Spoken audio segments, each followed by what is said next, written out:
नमस्कार, आप सभी को मेरा हाथ जोड़कर प्रणाम। मैं सबसे पहले महाराष्ट्र राज्य हिंदी साहित्य अकादमी को धन्यवाद कहती हूँ कि उन्होंने मुझे अपनी बात रखने का मौका दिया और साथ ही कार्यक्रम के समन्वयक डॉक्टर मनीष मिश्रा जी का भी धन्यवाद ज्ञापित करती हूँ कि उन्होंने मुझे इस कार्यक्रम का अंशी बनाया। इसके लिए बहुत-बहुत शुक्रिया। आज मैं अपनी बात डॉक्टर रामदर्श मिश्र जी पर कहूँगी। उनके व्यक्तित्व और उनके उपन्यासों पर मैं चर्चा करूँगी। सबसे पहले मैं रामदर्श मिश्र जी का, हालाँकि ऐसा शायद ही ऐसा कोई होगा जो कि रामदर्श मिश्र जी को नहीं जानता होगा। आज के दौर पे सबसे सीनियर के रूप में ऐसा मुझे लगता है कि सबसे सीनियर जो साहित्यकार हमारे बीच हैं, वो है रामदर्श मिश्र जी। फिर भी अ, उनका एक विस्तार रूप से मैं उनका जीवन परिचय यहाँ पर देना चाहूँगी। स्वातंत्र्य उत्तर हिंदी साहित्य को जिन लेखकों ने अपने लेखन के माध्यम से संवारा है, उनमें डॉक्टर रामदर्श मिश्र जी का महत्वपूर्ण स्थान है। मिश्र जी बहुमुखी प्रतिभा के धनी साहित्यकार हैं। वे एक बड़े कवि, कथाकार एवं सहृदय समीक्षक हैं। उनके लेखन में सहजता और असाधारण गहराई है। इसी प्रकार इनका व्यक्तित्व भी सरल और सहज है, जो उनको विशिष्ट बनाता है। आधुनिक हिंदी कथा साहित्य को समृद्ध करने वाले रचनाकारों में डॉक्टर रामदर्श मिश्र जी का शीर्ष स्थान है। उन्होंने जिन अनेक विधाओं में साहित्य सर्जना की है, उनमें उपन्यास, कहानी, काव्य, निबंध, आत्मकथा, संस्मरण, यात्रा वृत्तांत, समीक्षा आदि प्रमुख हैं। रामदर्श मिश्र जी के यदि हम परिवार की बात करें और उनके जन्म की बात करें, तो उनका जन्म 15 अगस्त आजादी के समय पर ही उनका जन्म हुआ था, 15 अगस्त सन 1924 को। गोरखपुर जिले के डुमरी गांव में हुआ। मध्यम वर्गीय ब्राह्मण परिवार से संबंधित होने के कारण बचपन से ही उन्हें अभाव का सामना करना पड़ा है। मिश्र जी की मां का नाम कवलपाती और पिता का नाम रामचंद्र मिश्र था। मिश्र जी की मां धार्मिक प्रवृत्ति की कर्मठ महिला थी। लोक संगीत में निपुण, गृह काज में कुशल तथा सेवा भावी वृत्ति के कारण गांव में उनकी बहुत इज्जत होती थी। माँ के बारे में मिश्र जी का यह विचार है कि उन्होंने एक और कर्म, स्वाभिमान, अपने संघर्ष से घर को शक्ति दी, गौरव दिया। वहीं दूसरी ओर अपने व्यक्तित्व के सांस्कृतिक आयाम द्वारा गांव की औरतों का नेतृत्व किया। चाहे पूजा पाठ हो, चाहे शादी ब्याह हो, चाहे पर्व त्योहार हो, हर जगह उन्होंने नेतृत्व किया। वो बहुत अच्छा गाती थी। उन्हें सांस्कृतिक अनुष्ठानों के विविध विधानों का ज्ञान था। लोक कथाओं की भी वे ज्ञाता थी। मिश्र जी के पिताजी रामचंद्र मिश्र अपने पिता के इकलौते पुत्र थे। अच्छा खाना, अच्छा पहनना, घूमना फिरना, मेले ठेले करना, सगे संबंधियों में रमना, बारात जाना, चौताल और रामायण गाना उनकी दिनचर्या थी। शादी के बाद भी वे जिम्मेदारी के प्रति बहुत ज्यादा उन्मुख नहीं हुए थे। मिश्र जी के बाबा शक्तिशाली और लठित थे। लोग उनके प्रताप से थर्राते थे, लेकिन वे बहादुर थे, कायर या दुष्ट नहीं। उनकी उदारता भी उनके पौरुष की जग जाहिर थी। वे बहुत से यात्रा वर्णन, कहानियां, गप्पे सुनाया करते थे। वे अव्वल दर्जे के साहसी पुरुषों में उनका नाम गिना जाता था। ग्रामीण सुलभ सहजता उनमें थी और वे अत्यंत भोले भाले थे। यहाँ तक कि वे आसानी से, मतलब शरीर से, बाकी सारी चीजों से तो बहुत ज्यादा शक्तिशाली थे, लेकिन हृदय से बहुत ज्यादा वो कमजोर थे। कमजोर मतलब इमोशनल थे, भावुक व्यक्ति थे। भावुकता तो इतनी थी कि वे किसी के भी द्वारा ठगे जाते थे। अपने पूर्वजों की काफी खेती बाड़ी उन्हें विरासत में मिली थी, पर उनकी कुछ वृत्तियों के कारण कुछ खेत बंधक भी रखे जा चुके थे। इन्हीं कारणों से उन पर कर्ज का काफी बोझ बढ़ गया था। पिताजी के बारे में रामदर्श मिश्र जी स्वयं कहते हैं कि चाहे कहीं आग लगी हो, चाहे कोई पानी में डूब रहा हो, चाहे कोई मरा हो, चाहे कोई बीमार हो, पिताजी सबसे पहले पहुंच जाते थे और अपने भले बुरे का ख्याल किए बिना दर्द में शरीक हो जाते थे।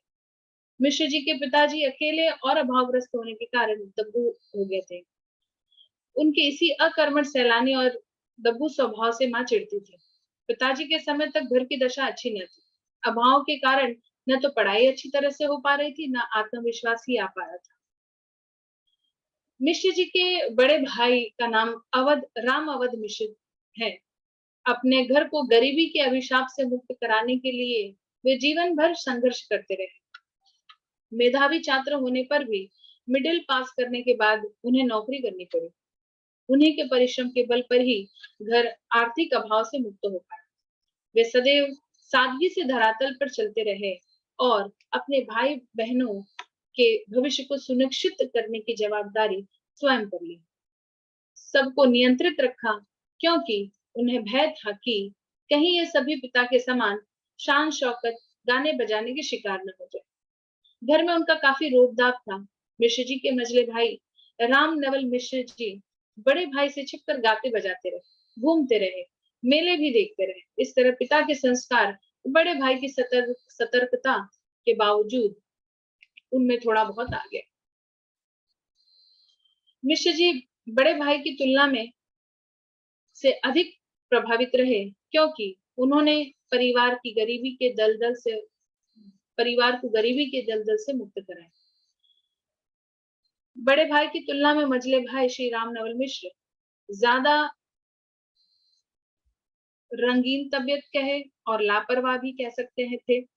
वे हमेशा शौक श्रृंगार में लिप्त रहे, इसलिए इन्हें प्रायः बड़े भाई की फटकार सुननी पड़ती थी। मझले भाई की तुलना में रामदर्श मिश्र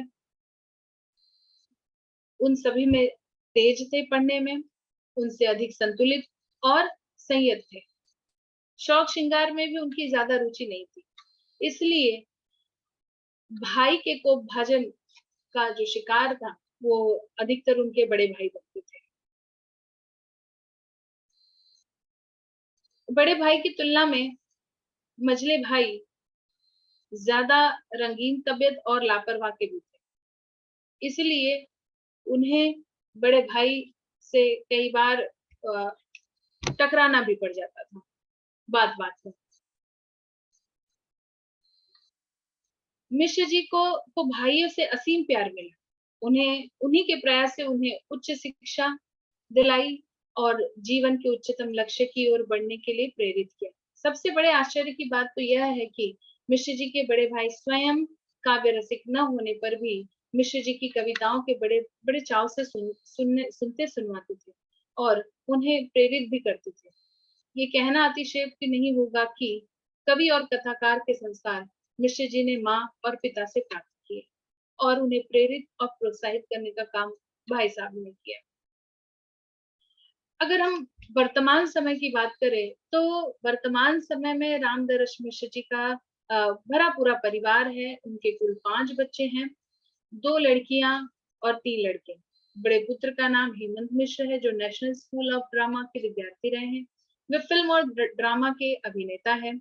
अंजलि तिवारी उनकी बड़ी पुत्री, वे एमए पीएचडी हैं। रेणु के साहित्य पर उन्होंने पीएचडी की डिग्री प्राप्त की है। दूसरे लड़के शशांक मिश्र है, जिन्होंने बीकॉम करके रफीद नाट्य संस्थान से अभिनय का कोर्स पूरा किया और बास्केटबॉल के अच्छे खिलाड़ी भी हैं। सबसे छोटी संतान डॉक्टर स्मिता है, जो इस समय दिल्ली के खालसा विश्वविद्यालय में हिंदी की प्राध्यापिका है। वे भी बास्केटबॉल की स्टेट प्लेयर रही हैं। मिश्र जी का दाम्पत्य जीवन बड़ा ही सुखमय है।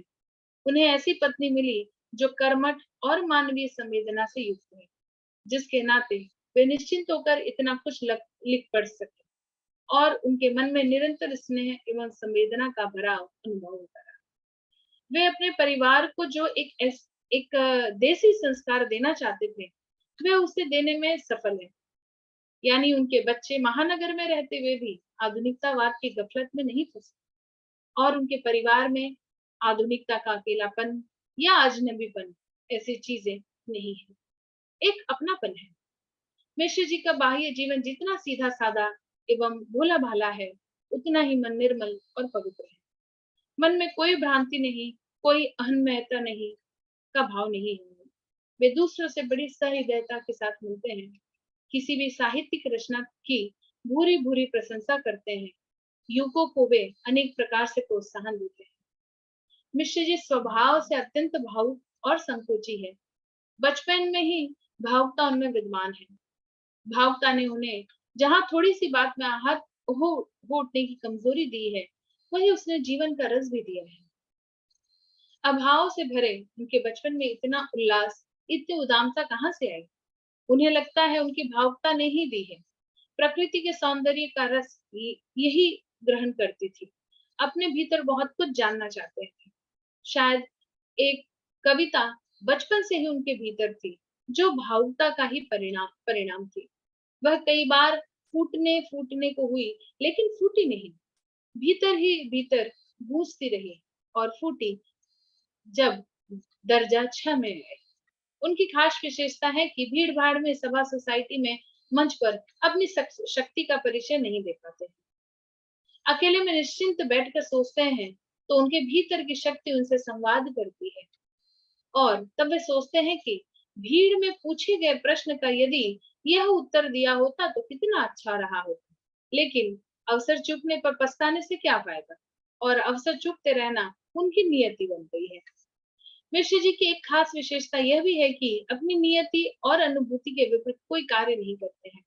वे कहते हैं कि अपनी नियति और अनुभूति के विपरीत कुछ कर गुजरने का हौसला शायद उन्हें कभी रास ही नहीं आया।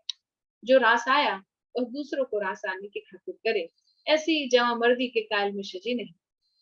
मिश्र जी के स्वभाव में उदारता के साथ साथ शील, सहृदयता का सामंजस्य भी है। स्वयं की अपेक्षा दूसरों की प्रशंसा सुनना या करना उन्हें अधिक पसंद है। मिश्र जी सत्य के प्रति सदैव सतर्क रहे हैं। यह उनके बचपन का स्वभाव है।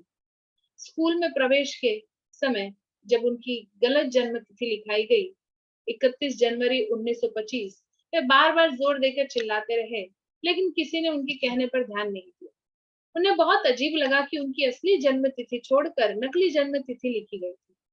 मिश्र जी के स्वभाव की एक विशेषता और भी है कि जब कोई उन्हें अपशब्द कहता है तो वे अव्यवस्थित हो जाते हैं। उस समय उनके मन में प्रतिकार की भावना पैदा हो जाती है। आज भी रास्ते में किसी को मार खाते देखते हैं तो मन विचलित हो जाता है। यदि किसी से कहा सुनी हो जाती है तो रात भर उन्हें नींद नहीं आती है, और मन घूम घूम कर इसी बात पर आ जाता है कि झगड़ा क्यों हुआ, किसकी गलती थी, उसने मुझे ऐसा क्यों कहा। वे भीड़ भाड़ से बचते हैं, इसलिए सभा सोसाइटियों में कभी भी आगे नहीं बैठना चाहते। वे बैठने के लिए किसी कोने में ही जगह चुनते हैं। कभी भी किसी नेता, अफसर, मिनिस्टर, श्रीमान से नहीं मिलते हैं।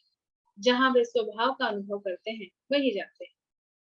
उनके कई सहपाठी दिल्ली में नेता होकर आए, लेकिन उनसे वे कभी नहीं मिले, क्योंकि उन्हें लगता है कि आज दुनियादारी के अर्थ में, बड़ा होने की प्रक्रिया में आत्मीयता और सहजता की उम्मीद कैसे की जाती है, कैसे की जा सकती है। उनके अपने लोग उपन्यास में भी इसी स्वभाव का झलक प्रस्तुत है। अगर उनके जीवन संघर्ष की हम बात करें तो उनका जीवन भी बड़ा ही संघर्ष में रहा। मिश्र जी का जीवन लगातार संघर्षशील रहा है। 17 वर्ष की उम्र में ही उनका विवाह कर दिया गया था, और जब वे इंटर पढ़ रहे थे तभी उनकी पत्नी का स्वर्गवास हो गया था। इसका उन पर कोई प्रभाव नहीं पड़ा, क्योंकि जब पत्नी से कोई रागात्मक संबंध नहीं बन पाया था, कोई साहचर्य मूलक कथा ही नहीं बन पाई थी, उनके विरह में वे तड़प गए। सन 1948 में उनका दूसरा विवाह हुआ। जब पहली शादी हुई तब उनकी उम्र कच्ची थी। छोटी उम्र में मन में यह भाव नहीं होता है कि पत्नी पढ़ी लिखी हो या अनपढ़ हो। अतः पहली शादी में मिश्र जी की इच्छा अनिच्छा कतई शामिल नहीं थी। दूसरी शादी के समय वे 24-25 साल के हो चले थे। इस समय उनके मन में एक ऐसी नारी की तस्वीर थी जो सुंदर, शिक्षित और शीलवान है, तथा जीवन की सच्ची संगिनी बन सके, जो पति की रुचि अरुचि को समझ सके और सही अर्थों में उनकी सहयात्री बन सके। सन 1948 में जब सरस्वती के साथ उनका विवाह हुआ तो वे 7वीं की परीक्षा दे चुके थे। मिश्र जी ने सन 1952 में एमए किया। इनके बड़े भाई रामावत मिश्र नौकरी में थे और उन्होंने बड़े प्यार से इनकी शिक्षा का खर्च उठाया। उन्हें अध्ययन काल में कोई आर्थिक संघर्ष नहीं रहा, किंतु एमए के बाद जब भाई साहब की नौकरी नहीं रही, तब मिश्र जी को दायित्व का बोझ सताने लगा कि अब घर के प्रति मेरा कुछ कर्तव्य है, कुछ लेने की जगह देना चाहिए, लेकिन देते कहाँ से? क्योंकि एमए में मिश्र जी का प्रथम श्रेणी में प्रथम स्थान रहा, अतः गुरुवर हजारी प्रसाद द्विवेदी की अनुशंसा से उन्हें 100 रुपए की स्कॉलरशिप मिल गई, किंतु वह भी नियमित रूप से नहीं, छठे छमाहे मिलती। मिश्र जी ने अपनी पत्नी को साथ रखकर आगे संघर्ष शुरू किया, पढ़ने हेतु नाम भी स्कूल में लिखवा दिया। इसी बीच बड़ा बेटा हेमंत भी पैदा हो गया। वह अक्सर बीमार रहता, हर तीसरे चौथे दिन उसे लेकर डॉक्टर के यहाँ भागना पड़ता। इतने सारे खर्च पर छठे छमाहे मिलने वाली 100 रुपए की स्कॉलरशिप, इसलिए मिश्र जी शिग्रा में सुनसान मकान में 20 रुपए महीने से एक कमरा ले लिया। रोज रात को उसकी खिड़कियां से चोर झांकते थे और मुख्य सड़क से वहां तक पहुंचने में डर लगता। दिन को सांप और गोह टहलते थे। मिश्र जी ने बचपन में आर्थिक अभाव झेला, किंतु उस समय संघर्ष करने वालों में पिता थे, माँ थी, भाई सब थे, किंतु अब खुद मिश्र जी को अकेले ही झेलना पड़ता और उसके साथ पीएचडी की थीसिस लिखनी पड़ती। इस अभाव में स्कॉलरशिप के पैसे बड़ा सहारा देते थे। कभी किसी कवि सम्मेलन से कुछ मिल जाता, कभी किसी पत्रिका से कुछ आ जाता, लेकिन इन कठिन परिस्थिति में मिश्र जी कविताएं लिखते रहे। मेहमानों का आना जाना भी लगा रहता। यही संघर्ष में स्थितियां मिश्र जी के अनुभवों से परिपक्व होकर साहित्य में उतरने लगती थी। इसी अवधि में उन्होंने कल्पना, नवापथ, नई धारा, आजकल, राष्ट्रवाणी, पाटल, अवंतिका, अजंता, कहानी, नई कविता आदि में बहुत कुछ लिखा और हिंदी साहित्य के इतिहास में अपना नाम अंकित किया। उनका नाम साहित्यिक चर्चा में शामिल होने लगा। उन दिनों की ढेर सारी अनुभूतियां उनकी कविताओं में उतरी, कहानियों में उतरी और काफी कुछ अच्छा दे गई। एक रात कहानी में उसी यथार्थ की कहानी है। बंद बंद कर लो घर जैसी कई कविताएं उसी समय की अनुभूति से उतरी थी। मिश्र जी नौकरी के लिए यहाँ वहां भटकते रहे। 6 महीने अस्थायी प्राध्यापक के रूप में हिंदी कॉलेज में पढ़ाया। उसके बाद कई जगहों पर कोशिश की, किंतु काम नहीं बना। कई जगह बनी पर दूसरे लोग लिए जाते रहे। अब तक तो मिश्र जी को स्कॉलरशिप का सहारा रहा, किंतु शोध प्रबंध प्रस्तुत करने के बाद वह सहारा भी छूट गया। मिश्र जी चाहते रहे कि बनारस न छूटे, अतः इस या उस पद के लिए प्रयत्नशील होते रहे, किंतु कोई पद हाथ नहीं लगा। लगता था कि बनारस अब छूटने वाला है। कविता और कहानियों में इस पीड़ा की अनुभूति उनकी दिखाई देती है। अनेक ऐसी रचनाएं हैं जो मिश्र जी की इसी मानसिकता की उपज है। सच कहिए तो नौकरी के सिलसिले में यहाँ से वहां से यहाँ जाते रहना उनकी नियति बन गई थी। कभी उन्नति के लिए ख्याल से स्वयं जीत जाते हैं, तो कभी दूसरों द्वारा ठेल कर भेजे जाते हैं। पहली नौकरी बड़ौदा में लगती है, फिर नवसारी, फिर अहमदाबाद में। वे अहमदाबाद से भी हटने पर विवश किए गए और दिल्ली के पीजीडीएवी में अध्यापकी शुरू कर दी। दिल्ली विश्वविद्यालय के सांध्य संस्था में उन्हें स्थायित्व प्राप्त हुआ और वहीं से उन्होंने अवकाश प्राप्त किया। अहमदाबाद ने मिश्र जी को बहुत कुछ दिया, खट्टा भी मीठा भी। मीठा दिया वहां के लोगों ने, मित्रों ने, शिष्यों ने, साहित्यकारों ने, संस्कृति ने, जीवन शैली ने, और खट्टा दिया व्यवस्था ने, या मित्र के वेश में कुछ शिक्षा व्यवसायियों ने। ये सभी स्वर मिश्र जी की गुजरात प्रवास काल की कविताओं में पाए जाते हैं। समय देवता भी इसी मन स्थिति की कविता है, लेकिन मिश्र जी कहते हैं, गुजरात ने अपनी प्रकृति के अनुरूप मीठा बहुत दिया है, अभी भी दे रहा है। वहां से जो आत्मीयता और स्नेह मिला वह अन्यत्र दुर्लभ है। मिश्र जी की बेरंग बेनाम चिट्ठियां उनके मित्रों और शिष्यों के प्रयत्न से ही गुजरात में छपी। दिल्ली आने से पूर्व के साल मिश्र जी ने किस यातना और संघर्ष से बिताया, यह कहना कठिन है। सेंट जेवियर कॉलेज ने अपने यहाँ से हिंदी ऑनर्स निकालकर मिश्र जी को वहां से हटने का संकेत कर दिया। वे यहाँ वहां इंटरव्यू के लिए जाते थे और सामान्य शिक्षा व्यवसायियों से अपमानित होकर लौटना पड़ा। मिश्र जी का प्रिय अहमदाबाद गहरी मुख पीड़ा के साथ उनको देखता रहा और दिल्ली निश्चित हो गया तो बिछोह की पीड़ा के बीच उन्हें एक संतोष हुआ कि वे एक सही जगह से जुड़ने जा रहे हैं। इसी संदर्भ में मिश्र जी के अभिन्न मित्र और गुजराती के प्रसिद्ध साहित्यकार डॉक्टर उमाशंकर जोशी ने ठीक ही कहा है कि मिश्र जी का जाना हमारे लिए बहुत दुखद है, किंतु वे जहां जा रहे हैं वहीं उनकी सही जगह है। वहां के साहित्यकारों के बीच उनको अपना प्राप्य प्राप्त होगा। जाए और वहां प्राप्त मूल्य का सृजनात्मक इस्तेमाल कीजिए। मिश्र जी की गजलों में हमें उनके संघर्ष का साक्षात्कार होता है। वे कहते हैं, गिरा मैं कहीं तो अकेले में रोया, गया दर्द से घाव भर धीरे धीरे, न रोकर न हंसकर किसी में उड़ेला, पिया खुद ही अपना जहर धीरे धीरे। इस प्रकार जीवन भर संघर्ष करते रहने पर भी उनके विनोदी स्वभाव से तनिक भी परिवर्तन नहीं आया। वे बचपन से ही विनोदी प्रकृति के रहे।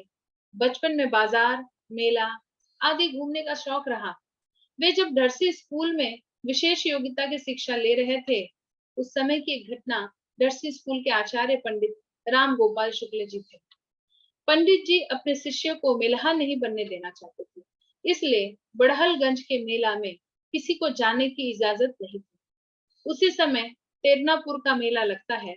मिश्र जी ने अपने अभिन्न मित्र कपिल देव से सलाह ली और आचार्य की अनुमति के बिना मेला देखने चले गए। इस पर मिश्र जी ने पंडित जी के मित्र बटुकेश्वर त्रिपाठी से यह कहा कि मेला अच्छा नहीं लगता, वह एक सामाजिक जमावड़ा है, जहां आकर आदमी कुछ सीखता है, पाता है, अनुभव एकत्र करता है।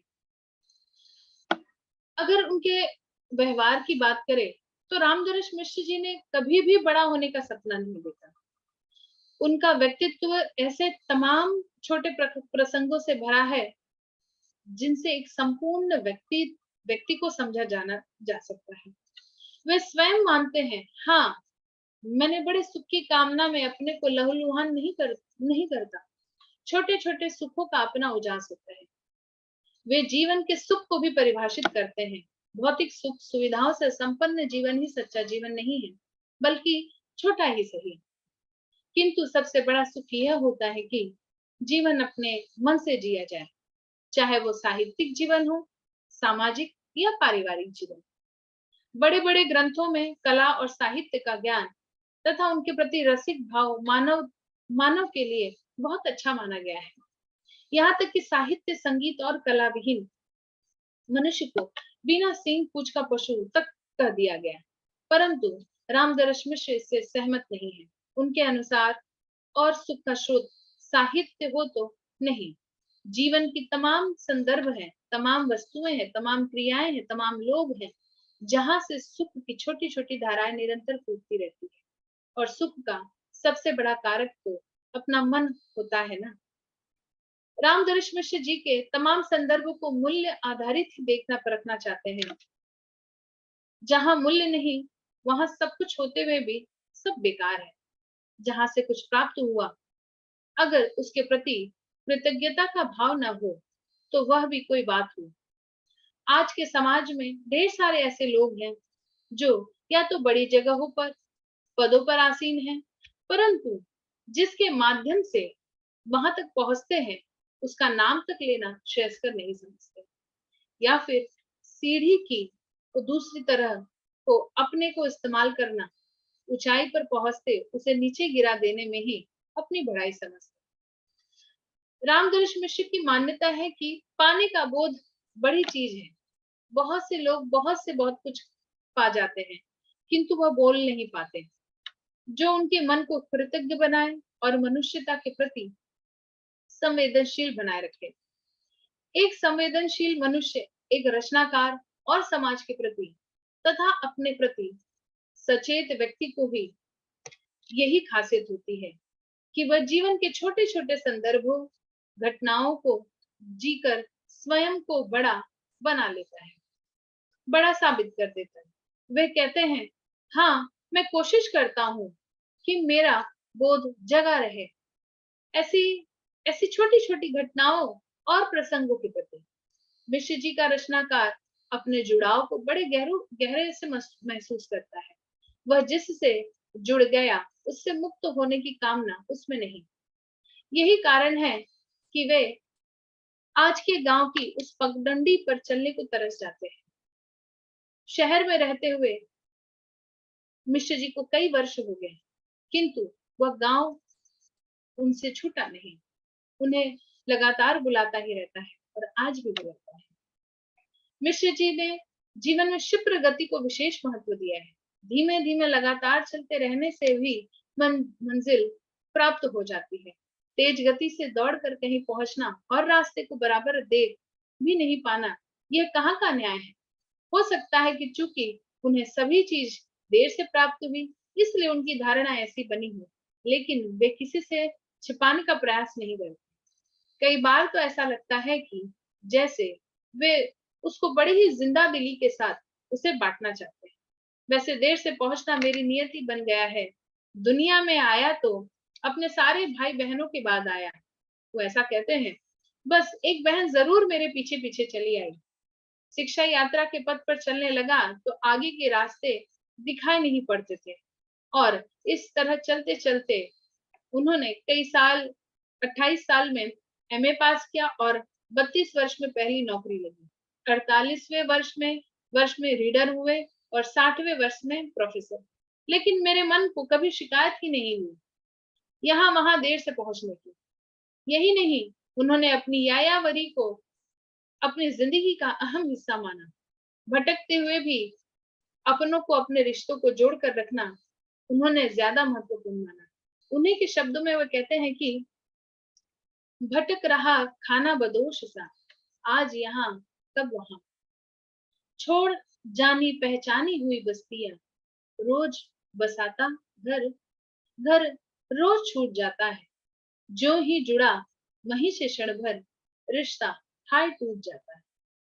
कोई भी रचनाकार समाज में घट रही घटनाओं को देखकर, महसूस कर उसे प्रभावित हुए बिना नहीं रह सकता है। मिश्र जी ने भी समाज में जो कुछ भी अनुभव किया, वही उनकी रचनाओं का विषय बना। उन्होंने अनुभव सत्य को अपनी रचनाओं का विषय बनाया। अनुभव सत्य को अपनी रचनाओं में उन्होंने इस तरह प्रस्तुत किया है कि पूरे समाज के सामने यथार्थ के रूप में उभर कर आती है। कहने का आशय ये है कि उन्हें जो कुछ देखा, सुना, परखा और महसूस किया, उसे ही सामाजिक परिप्रेक्ष्य के साथ साहित्य के रूप में समाज के सामने रख दिया। वे कहते हैं, गांव से लेकर बनारस, बड़ौदा, अहमदाबाद, नवसारी, दिल्ली तक जो मेरी जीवन यात्रा रही, उसने इन स्थानों और समयों के विविध अनुभवों को मेरे भीतर संचित किया, और वे मेरे अनुभव मेरी रचनाओं में उतरते रहे। कभी कविता बनकर, कभी कहानी बनकर, कभी उपन्यास बनकर, कभी निबंध बनकर, कभी संस्मरण और यात्रा वृत्तांत बनकर, तथा कभी आत्मकथा बनकर। अगर हम ये अभी तक हमने मिश्र जी के व्यक्तित्व और उनके जीवन के बारे में बात की। अब हम बात करेंगे उनकी रचनाओं के बारे में, संक्षिप्त में बात करेंगे, और फिर उसके बाद में उनके उपन्यासों पर विस्तार पूर्वक हम चर्चा करेंगे। मिश्र जी की कई कविता संग्रह हैं, जैसे कि पथ के गीत। उसके अंतर्गत पथ के गीत जो है वो 1951 में हमारे सामने आती है, और उनमें कई संकलित कविताएं हैं, जैसे कि चल रहा हूँ जिंदगी की राह पर, गीत कौन अब है, जीवन रात, रात की पिपहरी, जीवन कभी न हारा, ली नवयुग ने सांस, फिर भी तो, पहाड़ की सांझ, पतझर, मिलन, सावन, यौवन, नारी की प्रेरणा, कश्मीर में वसंत, 15 अगस्त, गीत राखी, स्वर्गीय के प्रति, उनकी आंखों, गीत हमारे गीत। उसी तरह से 1962 में उनकी बेरंग बेनाम चिट्ठियां प्रकाशित हुई।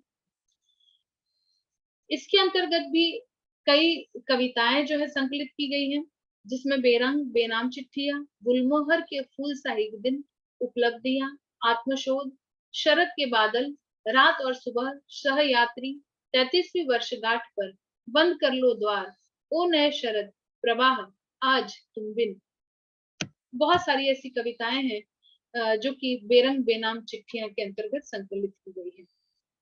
पक गई धूप, इसी तरह का उनका काव्य संकलन है, जिसके अंतर्गत मछलियां, लाशों के बीच जीवित होने की पीड़ा, 3 कविताएं, आमने सामने मकान, महानगर में बसंत, आकाश की फसल लहलहा रही है, गलियां और सड़कें, विपर्य, एक सपना, परकटी, धूप बाहर, भीतर और एक दिन, तलाश, और भी बहुत सारी रचनाएं जो हैं वो पक गई धूप के अंतर्गत संकलित की गई हैं।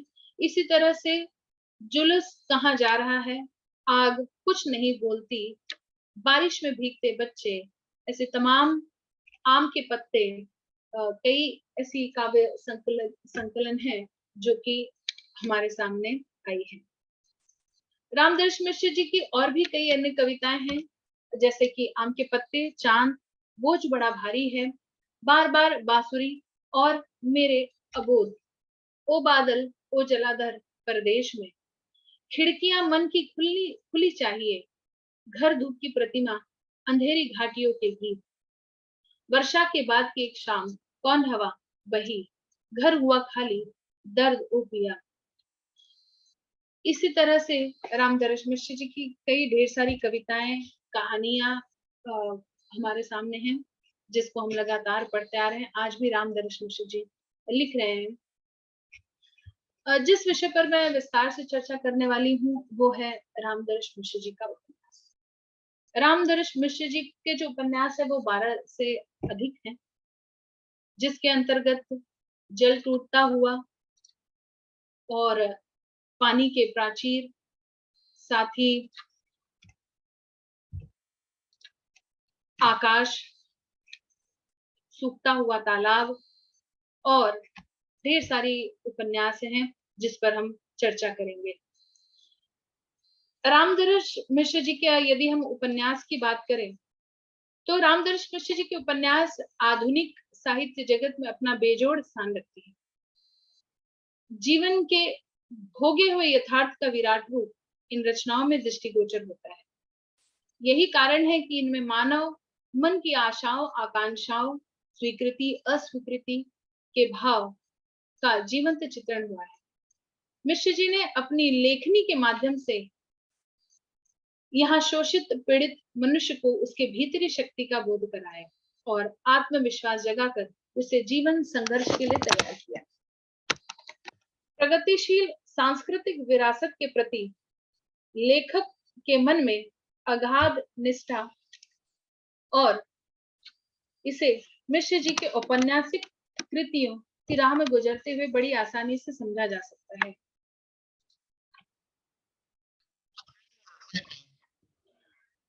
डॉक्टर रामदर्श मिश्र के उपन्यास आधुनिक साहित्य जगत में अपना बेजोड़ स्थान रखते हैं। जीवन के भोगे हुए यथार्थ का विराट रूप इन रचनाओं में दृष्टिगोचर होता है। यही कारण है कि इनमें मानव मन की आशाओं, आकांक्षाओं, स्वीकृति, अस्वीकृति के भावों का जीवंत चित्रण हुआ है। मिश्र जी ने अपनी लेखनी के माध्यम से यहाँ शोषित पीड़ित मनुष्य में उसकी भीतरी शक्ति का बोध कराया है और आत्मविश्वास जगाकर उसे जीवन संघर्ष के लिए तैयार किया है। प्रगतिशील सांस्कृतिक विरासत के प्रति लेखक के मन में अगाध निष्ठा है। इसे मिश्र जी के औपन्यासिक कृतियों की राह में गुजरते हुए बड़ी आसानी से समझा जा सकता है। मिश्र जी का जो पहला जो उपन्यास है वो है पानी का प्राचीर। पानी के प्राचीर मिश्र जी का प्रथम उपन्यास है जो सन 1959 में पूरा तो हुआ, परंतु उसका प्रकाशन जो है वो 1961 में संभव हो सका। इसकी कथा वस्तु में देश के यथार्थ रूप का चित्रण प्रस्तुत है। इसकी अंतर वस्तु गांव और शहर के मिलाप, बिखराव, टूटन, सृजन, तनाव, संघर्ष आदि से निर्मित है। यह परिवेशगत जीवन के उन सत्यों से उपजी है जिसके बीच जीते हुए लेखक को स्वयं जीवन की विकट परिस्थितियों का सामना करना पड़ा है। पानी के प्राचीर में अभिव्यक्त जीवन यथार्थ स्वतंत्रता प्राप्ति से पहले की है। इसकी कथा का संबंध पूर्वी उत्तर प्रदेश के कछार अंचल से है। इसमें मूल कथा के साथ साथ छोटी प्रासंगिक कथाओं का संगुम्फन है। उपन्यास का नायक नीरू बड़ा ही साहसी, देश प्रेमी, कर्मठ व्यक्ति है। वह प्रारंभ से ही विषम परिस्थितियों का सामना करता हुआ अपने घर की गरीबी को दूर करने की कोशिश करता है। वह घर खेत के साथ साथ खेत खलियान में भी पिता का हाथ बटाते हुए अपनी पढ़ाई पूरी करता है और कक्षा में अव्वल दर्जे में पास होता है। कथानायक नीरू की जिंदगी में तनाव के अलावा कुछ भी नहीं है। गरीबी की वजह से पढ़ाई न कर पाना उसकी विवशता है। जमींदार गजेंद्र सिंह के यहाँ नौकरी करते हुए वह अपने आदर्शों को भूल जाता है, किंतु बाद में छोटे भाई की चेतावनी से लज्जित होता है। पानी के प्राचीर से तात्पर्य या पानी की दीवारें या सुविधाओं से वंचित जनजीवन है, जिसमें अभाव, संघर्ष और संकुचित स्वार्थ भाव व्याप्त रहता है, जिसके कारण सांस्कृतिक पतन होना स्वाभाविक है। कथानायक नीरू के साथ साथ संध्या, महेश, मुखिया, गेंदा, बिंदिया, बैजनाथ आदि उपन्यास में महत्वपूर्ण पात्र हैं, जो पूरे गांव में फैले हुए अभाव, अंधकार, संघर्ष से जूझ रहे हैं। असुझ गरीबी, व्यापक अशिक्षा, बीमारी, बेकारी, आपसी फूट और सदियों पुरानी नैतिक मान्यताएं और सबसे बड़ी विडंबना इस उपन्यास के अंचल की है कि तड़पता हुआ प्रदेश अपनी तड़पन को व्यक्त कर पाने की असमर्थता को भीतर ही भीतर पी रहा है। मिश्र जी ने प्रस्तुत उपन्यास के माध्यम से इसी तड़प को वाणी दी है। फलतः इस प्रदेश की व्यापक पृष्ठभूमि पर जो मानव मूल्य और उच्चतर जीवन सत्य उभरे हैं, वे एक देशीय न होकर पूरे समाज के हैं। नीरू जो है वो नौकरी करता है अपनी आर्थिक स्थिति को सुधारने के लिए। उसका भाई केशव पढ़ने में बहुत ही तेज है। वह केशव को अधिक से अधिक पढ़ाकर उसे बड़ा व्यक्ति बनाकर अफसर बनाना चाहता है और उसके माध्यम से अपनी काबिलियत सिद्ध करना चाहता है। इसी प्रकार नीरू को अंतरंग सखी, उसकी जो दोस्त है वो है संध्या। संध्या भी नीरू को बड़े ही पद पर, बड़े ओहदे पर देखना चाहती है, किंतु नीरू अपने आर्थिक परिस्थितियों के कारण उसके सपने को साकार नहीं कर पाता। दोनों के बीच यानी संध्या और नीरू के बीच स्नेह संबंध तो है, किंतु अनुकूल परिवेश न मिल पाने के कारण वे अंततः एक दूसरे से मिल नहीं पाते। संध्या का भाई मिलिंद वकालत की पढ़ाई के लिए शहर में रहता है। संध्या भी भाई के साथ शहर में रहने लगती है। अतः अंत में मिलिंद के दोस्त सुनील के से उसका विवाह यानी संध्या का विवाह हो जाता है। गांव में जो है अपना एक अलग मजा होता है त्योहार मनाने का, एक उत्सवों को सेलिब्रेट करने का। चाहे कितनी भी परेशानी आए, चाहे कितनी भी तकलीफ आए, लेकिन व्यक्ति अपने परंपराओं को नहीं भूलता है। उसका बड़ा ही अच्छा चित्रण हमें उपन्यास में दिखाई पड़ता है। रचनाकार ने स्वयं लिखा है, कछार गांव में अफाट गरीबी छाई हुई है। राप्ती और गौरा नदियों में बाढ़ के कारण पूरा गांव तहस नहस हो जाता है। फिर भी लोगों के मन में होली का त्योहार मनाने का उत्साह कम नहीं होता। आगे उन्होंने जाति और पाति की विभाग यहाँ उपन्यास के माध्यम से रखी है। गांव में जाति पाति और छुआछूत की भावना व्याप्त है। बैजू और बिंदिया के प्रेम संबंध को लोग अच्छी निगाह से नहीं देखते, क्योंकि बिंदिया निम्न जाति की है और बैजू उच्च जाति का। बैजू की बहन गेंदा कर्कश स्वभाव की है। वह अपने घर में बिंदिया के रहने से अपनी स्वच्छंदता से बांधा समझती है। गेंदा के पति की मृत्यु के बाद वो बैजू के साथ रहती है, किंतु अपनी घुमक्कड़ी प्रवृत्ति के कारण बैजू के को भाजन का शिकार भी होती है। धीरे धीरे उसके स्वभाव में परिवर्तन आता है और अपने को नित्य पूजा कर्म में व्यस्त रखती है, किंतु अपनी अंदरूनी भावनाओं को दबाने के कारण उसे हिस्टीरिया के दौरे आने लगते हैं। गांव वाले इसे भूत प्रेत का फसाद मानते हैं। गांव में वन मुर्गियां, भूत पिचास, चुड़ैल आदि को मानने वालों की संख्या अधिक है। ओझा सोखा वैद्य लोगों का बोलबाला है। तीज त्योहार पर मान मनौतियां करना भी अनिवार्य समझा जाता है। गांव के आराध्य बरम बाबा इससे प्रसन्न होते हैं और अपने भक्तों का कल्याण करते हैं। गांव में शादी ब्याह सभी के लिए अनिवार्य माना जाता है। नीरू भी इससे बच नहीं पाता। नीरू के घर की आर्थिक स्थिति धीरे धीरे सुधरती है, तो उसके घर में भी रिश्ते आने शुरू हो जाते हैं। नीरू की बहन लीला शादी के योग्य हो जाती है। नीरू तय करता है कि वो अपनी शादी लीला के विवाह के पश्चात ही करेगा, इसलिए वह एक अच्छे वर की तलाश में रहता है। साथ ही साथ अच्छे वर को खरीदने के लिए, यानी कह सकते हैं दहेज, दहेज के लिए भी अच्छी रकम का इंतजाम करना पड़ता है। नीरू का भाई केशव केशव फर्स्ट क्लास में मैट्रिक पास होता है। नीरू उसे आगे पढ़ाने के लिए विश्वविद्यालय में प्रवेश दिलाता है। मुखिया का बेटा महेश कई वर्षों तक 10वीं की कक्षा में फेल होता रहता है। यहाँ वहां भटकने के उपक्रम में वह एक दिन एक ऋषि को डाकू से बचाकर उसकी जान की रक्षा करता है। उन्हीं ऋषि की कृपा से उसे पुलिस की नौकरी मिल जाती है। महेश का तबादला गोरखपुर में हो जाता है और वह राष्ट्रीय आंदोलन की छानबीन करने के लिए संयोग से उसी क्षेत्र में भेजा जाता है जिसमें नीरू नौकरी करता है। महेश नीरू के खिलाफ खूब लंबी चौड़ी रिपोर्ट जो है वो तैयार करता है। नीरू को आतंकवादी साबित करना चाहता है।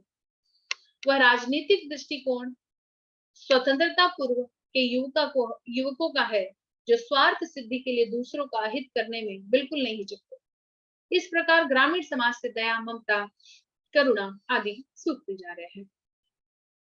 महेश अपने लक्ष्य में सफल होता है। ईमानदार नीरू को बंदी बना लिया जाता है। जब गजेंद्र बाबू को इस बात का पता चलता है तो वे अपना आपा खो बैठते हैं और नीरू की रक्षा के लिए आते हैं। नीरू अपने बंदी होने का सौभाग्य समझता है। वह सोचता है इसी बहाने वह देश सेवा में कूद पड़े। नीरू हवालात की छड़ों को तोड़कर देश के कोने कोने में बगावत खड़ा कर देना चाहता है। इसी समय मिलिंद वकील का चोंगा पहनकर आता है। नीरू उसे देखता है और देखता ही रह जाता है। सन 1942 का आंदोलन, चारों ओर क्रांति की लपटें और यह नेता मिलिंद वकालत करने में व्यस्त है, जैसे कुछ हुआ ही ना हो। राजनीति जैसे उनकी एक शौक थी। नीरू मिलिंद को शुरू से जानता है। वह औरों को आग में झोंक कर बच निकलने वाला वीर है। वह रईस का लड़का है, पढ़ा लिखा है, वकालत पास कर ली है। पढ़ाई लिखाई छोड़कर वह स्वतंत्रता आंदोलन में क्यों कूदे। मजिस्ट्रेट गजेंद्र बाबू की जमानत पर नीरू को रिहा कर दिया जाता है। जेल से छूटने पर नीरू मुहिद्दुपुर अपने एक संबंधी से मिलने जाता है। रास्ते में वह एक सीआईडी ऑफिसर की जान बचाता है और जब वो सीआईडी ऑफिसर के जब घर जाता है तो वो वहां देखता है कि यह औरत, जो उसकी जो धर्म पत्नी है, वह कोई और नहीं बल्कि उसकी मित्र संध्या ही थी। मौका देखते ही नीरू जो है संध्या को बताता है कि उसके पति पर आक्रामक हमला करने वाला कोई और नहीं बल्कि महेश। दूसरी तरफ बैजू के जीवन में एक अनहोनी घटना घटती है। बिंदिया बैजू के विकट बीमारी से सेवा करते करते खुद का जीवन समाप्त कर देती है। टिसुन की विधवा गुलाबी से बैजू का मधुर संबंध बन जाता है। बैजू गांव की बुरी नजर से उसकी रक्षा करता है और वह उसके बच्चे की मां बनने वाली होती है। तभी वह भरी पंचायत में उसका हाथ थाम लेता है। नीरू बैजू के इस कार्य की सराहना करता है। गांव गांव में सारे विवाद की जड़ मुखिया है। वह एक दूसरे को लड़ा भिड़ा कर अपना स्वार्थ जो है सिद्ध करता है। बैजू और गुलाबी के मधुर संबंधों को लेकर गांव में पंचायत बैठती है। मुखिया की धूर्तता का पता सभी को चलता है। मुखिया के दरवाजे पर लगान वसूली के लिए हरिजन तथा किसानों को बुलाया जाता है। हरिजन नेता फेकू आते हैं फेकू को फटकारते हुए मुखिया कहते हैं कि आपका लड़का चला गया परदेश, आप नाचते गाते सुराज स्वराज लेते फिरते हैं, उधर हलवाओं के बिना काम अधूरा पड़ा है, आप आज मेरी जमीन खाली कर दीजिए। मुखिया लोगों को प्रताड़ित करता है। इतने में गणपति भारत माता की जय चिल्लाता हुआ आता है और स्वराज्य मिलने की खबर देता है। नेता गणपति लेक्चर देने लगते हैं और कहते हैं, भाइयों आज बड़ी खुशी का दिन है, सुराज मिल गया। आहा, क्या सुंदर दिन है आज भाइयों। जिस दिन का इंतजार हम लोग इतने वर्षों से कर रहे थे वह आज आ ही गया। अंग्रेज सरकार ने जो जुल्म हमारे ऊपर किए हैं उनका हम गिन गिन कर बदला लेंगे। हाँ चलो हम लोग गांव में घूम घूम कर फेरी लगा दो। मुखिया के पुत्र महेश को पुलिस सीआईडी ऑफिसर पर हमला करने के आरोप में गिरफ्तार करती है। इस प्रकार पानी के प्राचीर कछार गांव की स्वतंत्रता पूर्व से स्वतंत्रता प्राप्ति तक के सामाजिक, राजनीतिक, आर्थिक और भौगोलिक परिस्थितियों की अकथ अकथ गाथा है। भले ही ये उपन्यास मिश्र जी का प्रथम उपन्यास है, किंतु डॉक्टर मिश्र जी की कलात्मक परिपक्वता के दर्शन, पूर्वी उत्तर प्रदेश की ग्रामीण विविध पहलुओं की छटा इस उपन्यास में देखने को मिलती है। रामदर्श मिश्र जी का दूसरा उपन्यास है जल टूटता हुआ। जल टूटता हुआ की कथा जो है वह भी गांव से संबंधित है। उपन्यास का आरंभ 15 अगस्त स्वतंत्रता दिवस से होता है। मास्टर सुगंध तिवारी इतने वर्षों से नौकरी कर रहे हैं, लेकिन न तो भरपेट भोजन पा सके हैं और न तन पर कपड़ा। 15 अगस्त के दिन भी कीचड़ से सने कपड़े पहनकर जाना उनकी मजबूरी है। इस कार्यक्रम के अध्यक्ष महीप सिंह है, जो शुभ वस्त्र धारण किए हुए हैं और इस वेश में वे देवता से प्रतीत हो रहे हैं। स्कूल के लड़के भारत माता की जय के नारे लगा रहे हैं, किंतु हंसने को पहने हुए उनके चेहरों के भीतर गीली गीली आंखें छिपा नहीं पाती। हर हंसी के पीछे एक उपवास, एक बेबसी है। जमींदार महीप सिंह द्वारा लगाई गई मिठाई पाकर बच्चे और सुगंध तिवारी इतने भाव विभोर हो जाते हैं कि राष्ट्रगीत गाना भी भूल जाते हैं। हालांकि इस कहानी में गांव की तकलीफ, चाहे वो राजनीतिक हो चाहे सामाजिक हो, उसको बड़े ही यथार्थ के साथ में रचनाकार ने हमारे सामने प्रस्तुत किया है। तिवारीपुर गांव का नाम है, जिसमें जग्गूराम हरिजन को एक अध्यक्ष बनाकर कम्युनिस्ट नेता राम कुमार जो है वो जातीय भेदभाव, समानता और गांधी के सपनों के बारे में बात करते हैं और उस पर भाषण देते हैं। उपन्यास के जो मेन कैरेक्टर हैं वो है सतीश। सतीश को लगता है कि इस इलाके में बावन, हरिजन, मध्यम वर्ग, निम्न वर्ग सभी भूख और गरीबी के चक्के में बुरी तरह से पिसे जा रहे हैं। इसमें वे समाज को गरीबी वर्ग और धनिक वर्ग में बटा हुआ देखते हैं। उपन्यास में सन 47 का जीता जागता जमाना प्रस्तुत किया है। पाकिस्तान हिंदुस्तान का बंटवारा आजादी की भोर में ही कौवा रोड, चारों ओर से सनसनाती हुई खबरें आती। खबरें क्या थी? जैसे गांव का गांव निगलती हुई लाल लाल लपटें आ रही हूँ, जैसे कटे हुए हाथों, मुंडों, धड़ों को उछालती खून की धाराएं दौड़ रही हूँ। भयानक भयानक आकृतियां जैसे गांव के सिवान के सघन बागों से चीख पड़ती है। खबरें आती थी, आज यह ट्रेन लूट ली गई, आज हिंदुस्तान पाकिस्तान के सरहद पर इतने गांव जला दिए गए। तिवारीपुर के तमाम लोग माजरिया नाले पर बांध बांधने के लिए टूट पड़ते हैं। मास्टर सुगन अपनी औरत के चांदी के जेवर लिए कस्बे जा रहे हैं। भूख, गरीबी, उदासी, छीना झपटी का बोलबाला है। सतीश को लगता है कि आजादी मिले इतने वर्ष हो गए, किंतु आज भी यह गांव सुगन तिवारी के रूप में कस्बे जा रहा है। घर के जेवर बेचने इतने अभाव में भी तिवारीपुर में नाग पंचमी का उत्सव धार्मिक अनुष्ठान के रूप में मनाया जाता है। मास्टर सुगन की लड़की गीता दर्द भरे कंठ से गीत गाती है, कहती है, हरी हरी पवन बहे पुरवैया, नदिया डोले ए हरी, जुल्मी बदरा घिरी घिरी आवे, पाप की तड़िप तड़िप डरवावे, बनवा बोले ए हरी। गांव के लोग ताने मारते हैं, चढ़ी हुई भंवर की तरह बेटी की उम्र ठाठ मार रही है और ये मास्टर कुछ समझता ही नहीं। मास्टर उदास है, दहेज का संकट उसके सामने खड़ा है। लगता है मानव शिक्षा और प्रतिष्ठा केवल दहेज लेने तक ही सीमित है। सामाजिक बंधनों को तोड़ना मुश्किल सा प्रतीत होता है। भादों की अंधेरी रात में घनघोर बरसात के कारण अधिकांश घरों की दीवारें टूट जाती है। बंसी की औरत सलोना अपने भाग्य को कोसती है।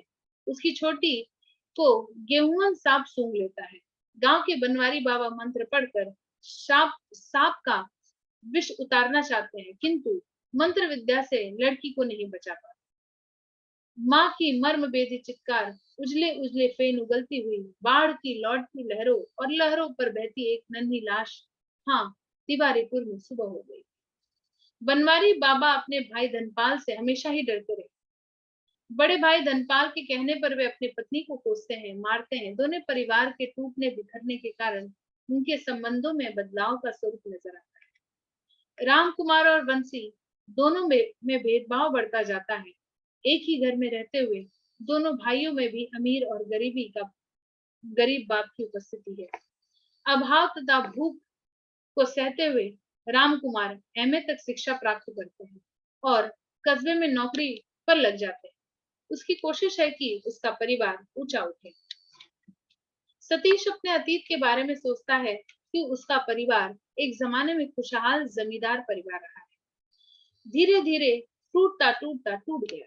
उसके पिता जगदीश प्रसाद तिवारी अमलेश अपने जवार के सम्मानित पुरुष हैं। वे संस्कृत, फारसी, हिंदी के विद्वान हैं। उनके चेहरे पर हमेशा शांति बनी रहती है। अभाव और दुखों को झेलते हुए वे कविता में डूबे रहते हैं। जवार के लोग उन्हें निकम्मा समझते हैं, परंतु उनकी आंखों में हमेशा आत्मसुख नजर आता है। सतीश को लगता है कि पिताजी ने ही सुख समृद्धि भरे घर में अभाव और पीड़ा के बीज बोए हैं, परंतु सहनशीलता भी महत्वपूर्ण है। विकट परिस्थितियों झेलते हुए भी सुख का एहसास करना ही मानवता है। घर की आर्थिक स्थिति सुधारने के लिए सतीश दिन रात संघर्ष करता है। वह साहित्य रत्न एमए है। दीनदयाल उसकी जमीन कुर्क करा लेता है, तब भी पिताजी के स्वभाव में कोई परिवर्तन नहीं आता। सतीश पैसों की खोज में जितना परेशान होता है, उतना ही पैसा उससे दूर भागता है। वह पैसा कमाने के लिए कलकत्ता जाता है, परंतु बीमार होकर वापस आ जाता है और महीप सिंह के यहाँ नौकरी करता है। सतीश अब अपने छोटे भाई चंद्रकांत की पढ़ाई पर ध्यान देता है। वह स्वयं अभाव, मजबूरियां, भूख सहेगा, परंतु चंद्रकांत को बढ़ाएगा। अपने जीवन के अभाव को भूलकर उसे काबिल इंसान बनाएगा। गांव से 2 कोस दूर शहर दशहरा का मेला लगा हुआ है। सतीश अनुभव करता है कि अब मेले का वह शोर नहीं है जो पहले कभी था। अपने वैभव तथा भीड़ के लिए वह मेला कभी विख्यात था। राम लक्ष्मण रावण के ठाट बाट की जगह एक दिन दरिद्र सुनापन दौड़ा रहा है। रामायण की कंपटीशन जोरों पर है। कुंजू मेले की भीड़ में खो जाता है। भीड़ में बदमिया की आंखों से उसकी आंखें टकरा जाती है। दोनों एक दूसरे को प्यार करने लगते हैं। इसका पता पूरे गांव वालों को लगता है। पिछले साल मेले के समय से ही कुंजू ने बदमी को कहारिन को बहते हुए बाढ़ से बचाया था। मेले से घर आते समय बदमी और कुंजू एक साथ आते। बदमी कुंजू से अपने सौतेले भाई मूर्तियां और भूतपूर्व दोनों पतियों के बारे में बताती है। बदमी की यात्रा भरी गाथा सुन कुंजू का मन द्रवित हो उठता है। कुंजू उदास उदास सा घर लौटता है। घर उसे काटने दौड़ता है। उसके दोनों बैल भी उदास है। वह निहायत अकेला है। उसके पिताजी महाबल मशहूर लठेत रहे हैं। दीनदयाल उनसे बहुत डरते हैं। जब कुंजू 12 वर्ष का था, तभी उन्होंने उसकी माँ को काट डाला, क्योंकि दीनदयाल और उसकी माँ में अवैध संबंध थे।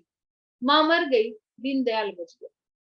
पिताजी भाग गए। बुआ ने घर संभाल लिया। बुआ के जाने के बाद कुंजू ने खेत बोना आरंभ किया। मांग मांग कर खेती करता रहा, कभी अमलेश जी से तो कभी गांव के अन्य सज्जनों से। और उसका छोटा भाई बिरजू दीनदयाल से अपने माता पिता का बदला लेना चाहता है। दीनदयाल की फसल को वह ज्यादा से ज्यादा नुकसान करता है। कुंजू उसे समझाता है, पर वह एक नहीं सुनता, उल्टे कुंजू को ही निकम्मा कहता है। दीनदयाल एक दिन खेत में चोरी के जुल्म में उसे पकड़वा देता है। भाई के इस कार्य से कुंजू परेशान है। उसे लगता है अब शादी नहीं हो सकती है। वह अकेलापन काटने के लिए बांसुरी बजाता है। भाटपुर में हाई स्कूल की कार्यकारिणी के सदस्यों की सभा होती है। दीनदयाल सभापति है और लालमणि मंत्री। शेष सदस्यों में राम कुमार बाबू, महीप सिंह, जग्गू राम, हरिजन, सतीश और अन्य गांव के लोग। 3-3 महीने से मास्टरों की तनख्वाह बाकी है। चंदा वसूली, पैसे इकट्ठे करने पर चर्चा होती है। श्रमदान करना बुद्धिमानी है। इस पर जग्गू हरिजन श्रमदान करने का पक्ष लेते हैं। राम कुमार कहते हैं कि स्कूल को एक दिलाना है। अगला सवाल हेडमास्टर उमाकांत पाठक है, उन्हें रखा जाए या नहीं। राम कुमार और लालमणि दोनों इस बात पर उलझते हैं। मास्टर पाठक का भी यहाँ रहना नहीं चाहते, परंतु शारदा से वह मन ही मन प्रेम करते हैं। पाठक और शारदा का प्रेम रहस्यमय भाव से मौन है। शारदा को लगता है कि हर एक अक्षर उनकी तस्वीर बनकर दिल में उतरता चला जाता है, तो मास्टर पाठक को लगता है कि शारदा अदृश्य सुगंध बनकर उसके अनजाने ही उस पर छा गई है। माँ और धनपाल की शय पर बंसी आवारा हो गया है। वो नौटंकी में काम करता है। प्लेग की बीमारी से धनपाल और उसकी पत्नी मर जाते हैं। कई वर्षों बाद बंसी आता है तो घर की स्थिति देखकर परेशान हो जाता है, परंतु वह अपनी पुरानी आदतों को नहीं छोड़ना चाहता। उसके न रहने पर महावीर दुबे सलोना का परिवार संभालते हैं। बंसी महावीर दुबे और सलोना से लड़ झगड़ कर पैसे मांगता रहता है। घर में खाने के लाले पड़ जाते हैं। बच्चे भूख से बिलखने लगते हैं। बंसी को जब असलियत का पता चलता है कि घर में फूटी कौड़ी भी नहीं है, तो उसकी आंखें खुलती है। वह अपने छोटे भाई अर्जुन को पढ़ाने लिखाने की बात सोचता है। वह महीप सिंह के यहाँ नौकरी करने लगता है। उसके परिवार में धीरे धीरे खुशियां आ जाती है, परंतु महीप सिंह के यहाँ भी वह ज्यादा दिन नहीं टिक पाता है। वहां से वह कलकत्ता चला जाता है। पंचायत चुनाव संबंधी चर्चा जोरों पर होती है। दीनदयाल और महावीर दुबे में झड़प हो जाती है। कुंजू अपनी बांसुरी की धुन में मस्त रहता है। वह बांसुरी के माध्यम से चुनाव को प्रचार करता है। कुंजू सतीश के पक्ष में प्रचार करता है, इसलिए दीनदयाल दल सिंगार के माध्यम से कुंजू के खिलाफ षड्यंत्र रचता है।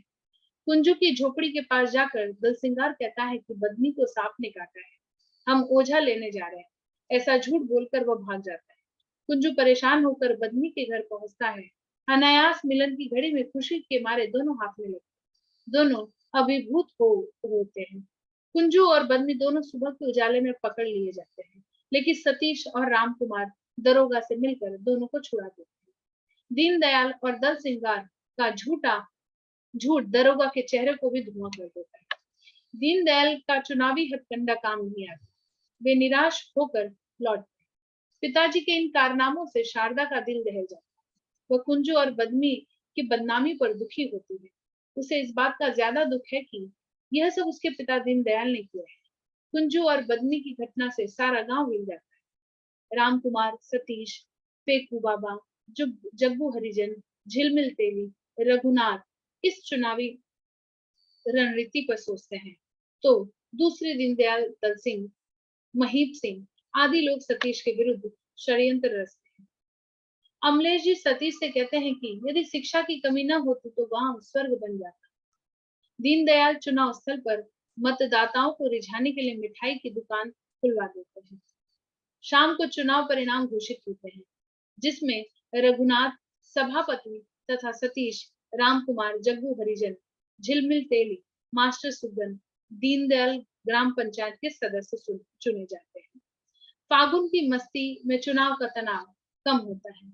मस्ती भरा होली का त्योहार आ जाता है। गांव में आनंद ही आनंद है। इसी समय सरपंच का चुनाव होता है। इसमें भाटपार से लालमणि, सिंहपुर के महीप सिंह, पसियाने से गुरदीन पासी और तिवारीपुर से सतीश सरपंच पद के उम्मीदवार के रूप में खड़े होते हैं। हर प्रत्याशी अपने अपने जुगाड़ में है, लेकिन सतीश सरपंच पद से परेशान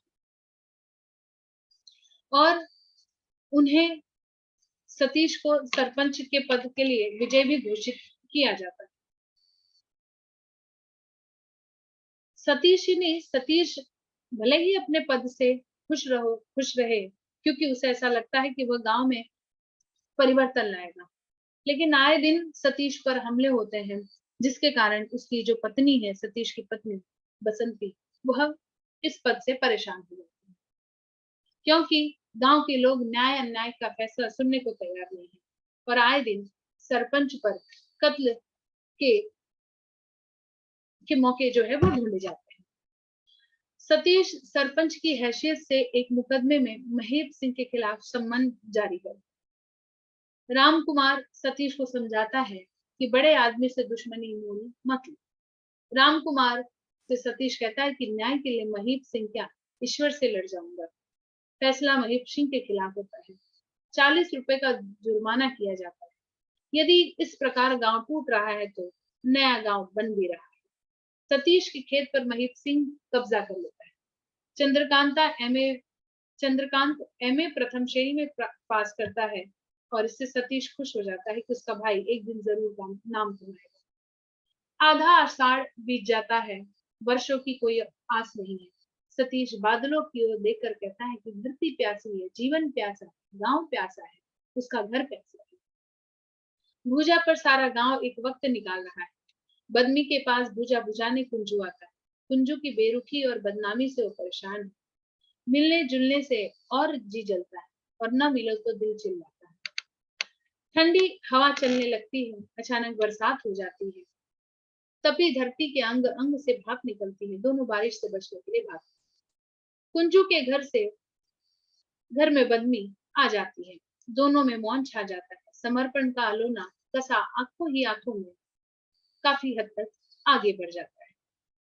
दोनों संसार से बेखबर आनंद लोक में पहुंच जाते हैं। आज दोनों का मिलन रस उन्हें बहुत कुछ देता है। शारदा भी मास्टर उमाकांत के ख्यालों में डूबी तुलसी की वर्षा वर्णन कविता पढ़ती है।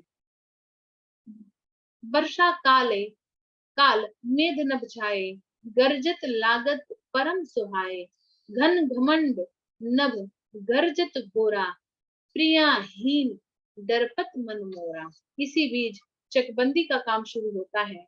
भूपेंद्र लाल एसीओ होकर आते हैं। वे गांव वालों की मानसिकता पर व्यंग करते हुए कहते हैं कि कितने काया हैं, सब मूर्खों की तरह घंटों बैठे हुए हा हा ही करते रहेंगे, एक दूसरे का मजाक करेंगे, लेकिन सबकी गांठ में अपना अपना स्वार्थ है। ठीक उससे अलग सतीश भूपेंद्र लाल को समझाते हैं कि अपने लिए तो सभी जीते हैं सिंह जी, लेकिन मेरा निवेदन है कि आप विद्वान व्यक्ति हैं, गरीबों को न्याय दें। परंतु बेरोजगारी की अभाव से तंग भूपेंद्र की सोच सिर्फ रुपयों तक है।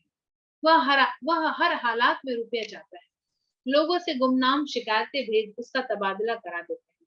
उसका अधिकारी अनजान राय के रूप में आ जाता है। वह न किसी की बात करता है, न गुस्सेता है, एकदम बड़ा बड़ा कड़ा तबीयत का है। चंद्रकांत और अनजान राय दोनों में मित्रता हो जाती है। गांव में भाईचारे की भावना समाप्त हो चली है। सार्वजनिक स्थान तो कहीं है ही नहीं।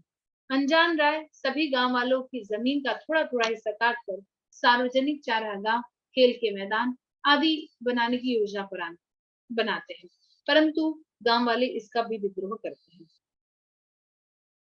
उपन्यास में बताया गया है कि अपने गांव के टूटे हुए रूप पर चंद्रकांत कहता है कि मेरा गांव अद्भुत है। जहां जहां ऊंची जाति वालों के गांव हैं, खास करके ब्राह्मणों और क्षत्रियों के, वहां वहां यही हाल दिख रहा है। सभी भीतर से टूट रहे हैं, बाहर से गरज रहे हैं, सारे मूल्य हाथ से छूटते जा रहे हैं, कहीं कुछ सूझता नहीं। इन्हें वे केवल अपने स्वार्थ को देख रहे हैं।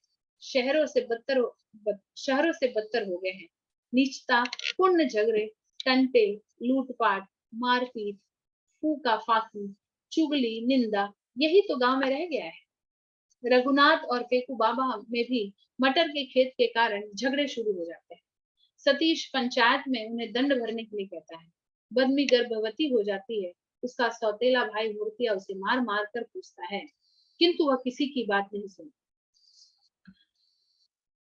मार मार कर उससे पूछता है कि यह पाप किसका है। बदमी का पिता भजन रोता है और मूर्तिया को समझाता है, किंतु वह किसी की बात मूर्तिया जो है वह नहीं सुनता है। दीनदयाल, सतीश, रघुनाथ आदि लोगों के सामने मूर्तिया बदमी से बाप का नाम पूछता है और उसे मारता है। उसी समय कुंजू भी आता है और बदमी को बचाता है। लोग उससे कहता है कि मैं इस बच्चे का बाप हूँ। वह बदमी को लेकर गांव और खेत खलियान से दूर चला जाता है। सतीश उन्हें रोकना चाहता है, परंतु वह रुकता नहीं है। शारदा इंट्रेंस की परीक्षा देने गोरखपुर जाती है। तब वह मास्टर उमाकांत के साथ गोरख मंदिर भी जाती है। दोनों एक दूसरे के साथ निभाने की कस्में खाते हैं। शारदा मास्टर जी के रंग रंग कर लाल लाल बहक जाती है। मास्टर उमाकांत दीनदयाल जी को शारदा और उससे शादी के सिलसिले में चिट्ठी लिखते हैं, तो वे बौखला जाते हैं और मास्टर को छोटी जात का बताते हैं। लेकिन शारदा की चाची उन्हें हकीकत बताती है, तो वे मान जाते हैं। एक दिन बगीचे के पास गुजरते हुए कोई गड़ासे से सतीश पर वार कर देता है। गड़ासा सतीश की बाह पर लगता है। रामधनिया डॉक्टर लाता है, वो मरहम पट्टी करते हैं। इलाज के लिए सतीश के पास पैसे नहीं है, लेकिन रामधनी कहता है कि आप पैसों की चिंता न करो। गुरदीन, जगपतिया, गांव के हरिजन, धोबी, तेली, मास्टर, पुलिस सभी आते हैं, परंतु तिवारीपुर के तिवरिया में से कोई नहीं है। गांव का दर्द बढ़ जाता है। जग्गू हरिजन आता है, वो कहता है कि अरे बाबा, ये कोई गांव है? आप जैसे देवता आदमी को मारने में राक्षस को तकलीफ नहीं हुई? लेकिन सतीश कहता है कि गांव टूट गए हैं। गांधी जी ने जो सपना देखा था, वह ऐसे गांव के लिए नहीं था। पूरा देश खाने पीने में लगा है। बांध जगह जगह से कट रहा है। नदी का पानी बढ़ रहा है। हाँ, टूट रहा है। यहाँ का जल टूट रहा है। धारा से धारा बिछुड़ रही है। लहरें से लहरें टूट रही है। बांध बंध रहे हैं, लेकिन टूटता नहीं, जो जल को संयत्र कर एक दिशा में प्रवाहित करे। बांध जगह जगह दरक रहा है और जल टूट रहा है, टूट रहा है। इसी समय सतीश का छोटा भाई चंद्रकांत घर आता है और अपने IAS होने का खबर सुना। सतीश उसे गले से लगा लेता है। उसकी आंखों में खुशी के आंसू आ जाते हैं। सारे गांव में हल्ला होता है कि चंद्रकांत कलेक्टर होकर आया है। कितने लोग अविश्वास प्रकट करते हैं, कितने लोग विस्मय से दौड़े सतीश के घर की ओर आते हैं कि देखे कलेक्टर कैसा होता है। सतीश के यहाँ काफी भीड़ लग जाती है। उसे चोट लगी थी तो कोई पूछने नहीं। और आज इतनी भीड़? सचमुच जवार के लोगों में बिखराव है, क्रांति की भावना है, किंतु हर चिंगारी बिखरी हुई है। एकता का अभाव है, लोग टूट रहे हैं, सहृदयता नष्ट हो रही है। ठीक राप्ती के टूटे जल के समान, जो बाढ़ का सूचक अर्थात मानव सृष्टि के विनाश का सूचक। अस्तु, जल टूटता उपन्यास ग्राम जीवन के संबंधित राजनीतिक दबाव में उभरने वाले समाज के असली रूप को अत्यंत सशक्तता से व्यक्त करता है। इसमें स्वतंत्र भारत की ग्रामीण संस्कृति के बिखराव के विविध रंग की पहलुओं का उद्घाटन हुआ है। उपन्यास की कथा ग्रामीण अंचल की बिखरती सांस्कृतिक निष्ठाओं का जीवंत उदाहरण प्रस्तुत करती है। मिश्र जी ने छत छत होती सामाजिक, राजनीतिक, आर्थिक परिस्थिति का चित्रण करने के साथ साथ दीनदयाल, दल सिंह, राम कुमार, भूपेंद्र, दौलत राय के माध्यम से बिखरती सांस्कृतिक निष्ठा को बड़े ही अत्यंत मार्मिक तथा सजग रूप से हमारे सामने रखा है। रामदर्श मिश्र जी का तीसरा उपन्यास है, वो है बीच का समय। उसे आदिम राग के नाम से भी जाना जाता है। विद्वानों ने इसे लघु उपन्यास के रूप में माना है। अन्य उपन्यासों की तुलना में बीच का समय उपन्यास का कथानक भिन्न है। उपन्यास में एक शिक्षक और छात्रा के साहचर्य को बताया है। यह साहचर्य धीरे धीरे प्रेम में परिवर्तित होता है। उपन्यास में प्रोफेसर शील और रीता के काम संबंधों के संदर्भ में भी बताया गया है, किंतु नैतिकता इन सारी चीजों को आगे बढ़ने से रोकती है। उपन्यास के आरंभ में रीता और शील की मुलाकात बस स्टैंड पर होती है। शील को रीता के संपर्क में आने से हिचकिचाहट होती है। रीता शुरू से ही शील को अपनी ओर आकर्षित करती है। शील की यह उलझन बिल्कुल भी पसंद नहीं है।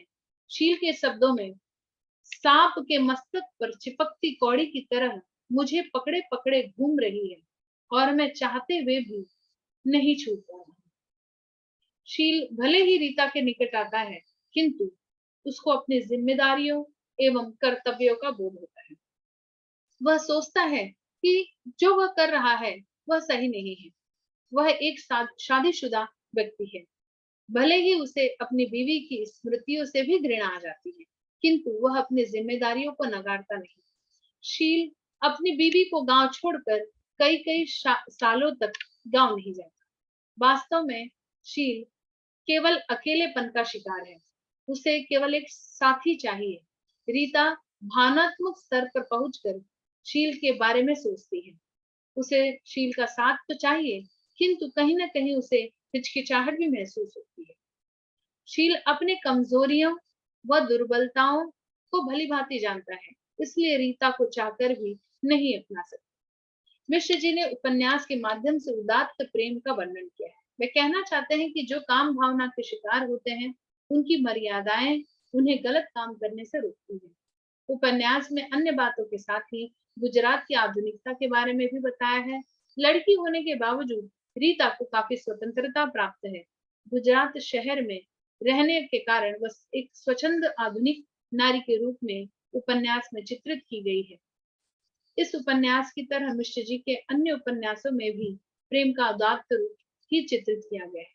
जैसे बेजू और बिंदिया, कुंजू और बदमी, इनका प्रेम भी उपन्यास में उदात्तता की पहचान है। मिश्र जी का अगला जो उपन्यास है वो है सूखता हुआ तालाब। सूखता हुआ तालाब मिश्र जी का लघु किंतु सुप्रसिद्ध उपन्यास है। मिश्र जी ने उपन्यास के माध्यम से समाज की राजनीति का आईना प्रस्तुत किया है। उपन्यास में शिकारपुर गांव की कूटनीति, राजनीति, गरीबी, लाचारी आदि का यथार्थ स्वरूप चित्रण किया है, जो कि गांव के पतन का कारण है। उन्होंने अंधविश्वास की समस्या को भी समाज की बीमारी के रूप में प्रस्तुत किया है। मिश्र जी ने उपन्यास में स्वतंत्रता प्राप्ति के पश्चात शिकारपुर गांव की समस्या को बताया है। उपन्यास में मुख्य समस्या चुनाव, जातिवाद की है, भोज भात और अंधविश्वास की है। गांव में शुरू से ही दलबंदी को बताया गया है। गांव में दो दल बने हैं। एक दल में वे लोग हैं जो गरीबों को बेवकूफ बनाते हैं, दूसरों को लूटते हैं। इनमें है धर्मेंद्र, शिवलाल और श्यामदेव। दूसरा दल है देव प्रकाश, जयराम, रविंद्र आदि का, जो प्रगतिशील विचारधारा के हैं। उपन्यास की शुरुआत में धर्मेंद्र की खराब नीयत को उद्घाटित किया गया है कि किस प्रकार धर्मेंद्र देवव्रत को भड़काता है। वह कहता है, आपको धोखा दिया गया है। आप देव प्रकाश के यहाँ अपना लड़का ब्याहने आए हैं। आपको पता नहीं, अवतार कुछ दिन पहले एक पासिन के साथ आशनाई करते पकड़ा गया था और पीटा गया था। उसी की लड़की के साथ आप लड़का ब्याहने आए हैं। सारे पट्टीदारों में उसके यहाँ से संबंध तोड़ दिया है। आपको इसकी सूचना दी गई थी क्या? गांव में सरपंच के चुनाव के लिए गहमा गहमी छाई रहती है। ऐसे समय में देव प्रकाश का वोट बहुत मायने रखता है। देव प्रकाश जिधर वोट डालेगा वही जीतेगा। देव प्रकाश अपना वोट नारायणपुर के शंकर को देता है। शंकर सरपंच के चुनाव में विजयी घोषित होता है, लेकिन गांव की गंदी राजनीति तथा वहां के लोगों के स्वभाव के कारण वह गांव छोड़कर चला जाता है। मिश्र जी ने अपने उपन्यासों में अंधश्रद्धा, राजनीति, भोज भात की समस्या, छूत अछूत की समस्या, जातिवाद की समस्या आदि का चित्रण किया है। उपन्यास में और भी ऐसे कई प्रसंग हैं जो पाठक को उपन्यास पढ़ने के लिए मजबूर करता है या प्रेरित करता है। मिश्र जी का अगला जो उपन्यास है वो है अपने लोग।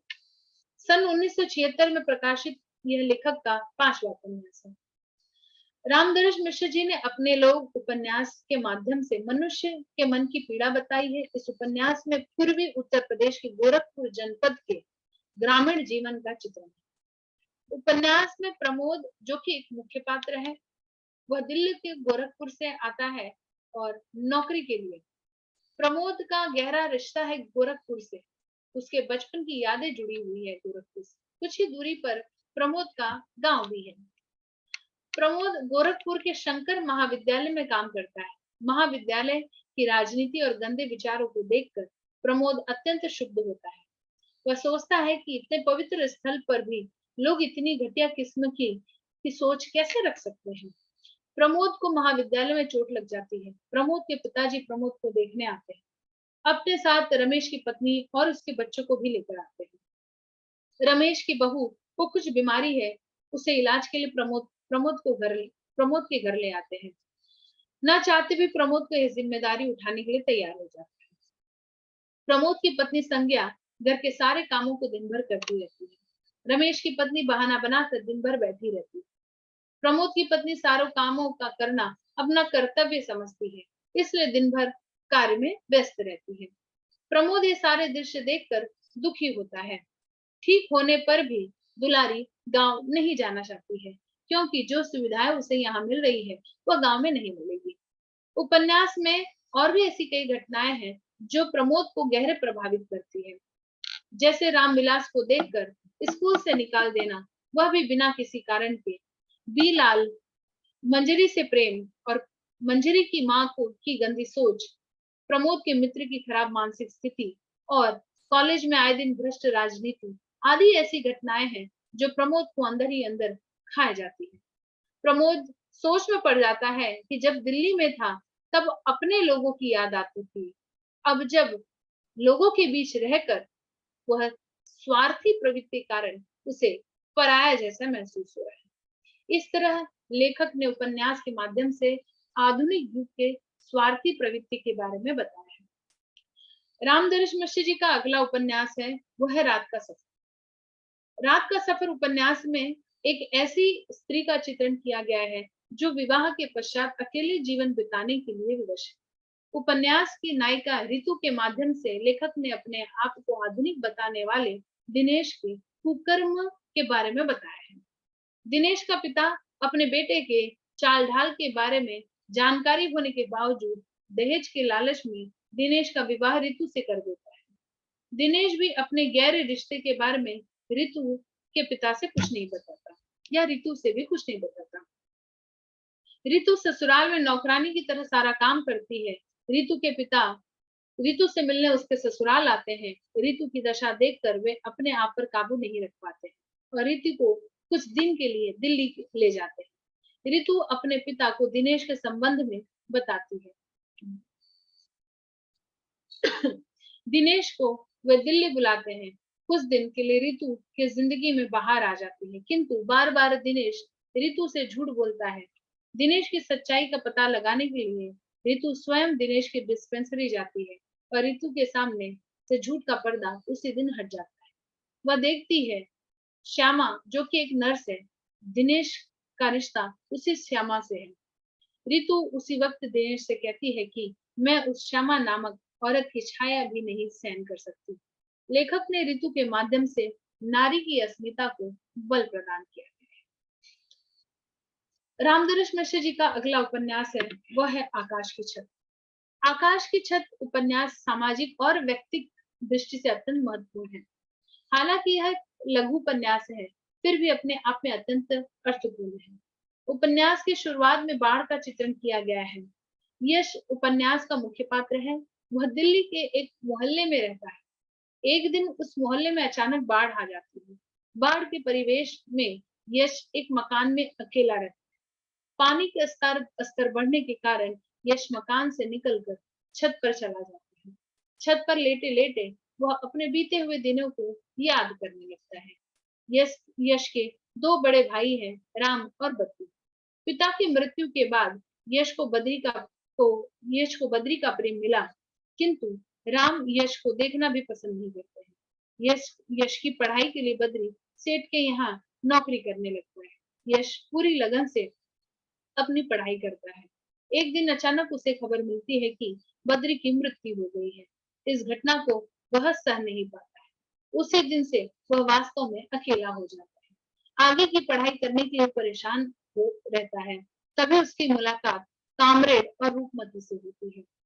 वे यश को अपनी पढ़ाई पूरी करने का सुझाव देते हैं। मिश्र जी ने अपने उपन्यास में समाज की सच्चाई को दिखाया है कि अकेले व्यक्ति को समाज में रहने के लिए कितना परेशानियों का सामना करना पड़ता है। यश अकेला होते हुए भी अपनी पढ़ाई की यात्रा पूरी करता है। स्टेट बैंक में एक ऑफिसर की पदवी पर कार्य करता है।